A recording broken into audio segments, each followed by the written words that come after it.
ভিন রাজ্যে কাজ করতে গিয়ে ছাদ থেকে পড়ে গিয়ে মৃত্যু হলো আশরাফুলের, বয়স 25। স্থানীয় সূত্রে খবর, গত বৃহস্পতিবার মারা যান। ঘটনাটি ঘটেছে চাচল 2 নম্বর ব্লকের চন্দ্রপাড়া অঞ্চলের যদুপুর গ্রামে। শনিবার তার মৃতদেহ গ্রামের বাড়িতে এলে এলাকায় ছুটে যান মালতীপুর বিধানসভা কেন্দ্রের প্রাক্তন বিধায়ক রহিম বক্সি সহ চাচল 2 নম্বর ব্লকের তৃণমূল ব্লক সভাপতি এবং তৃণমূল নেতৃত্বরা।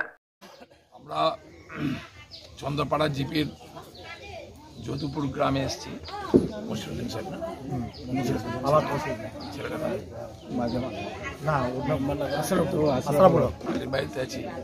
আশরাফুলের একটা ছেলে ওর দিল্লিতে কাজ করতো, ওখানে বিল্ডিংয়ে। সেখানে কাজ করতে গিয়ে পড়ে যাই। গত পরশু মারা গেছে। আজকে বডিটা এসেছিল এখানে, আমরা এসছি, গিয়েছিলাম মাটি দিতে, তারপরে এখানে এসছি। খুবই মর্মান্তিক ও বেদনাদায়ক, দুঃখজনক ঘটনা। আমরা খুবই শোকাহত আছি। ওনার বাবা আছেন, বয়স্ক মানুষ, ভাইরা আছে। সবেমাত্র বিয়ে হয়েছিল, তার কয়েক মাস হলো বিয়ে হওয়া। খুবই দুঃখ লাগছে এবং আমরা খুবই মর্মাহত আর কি।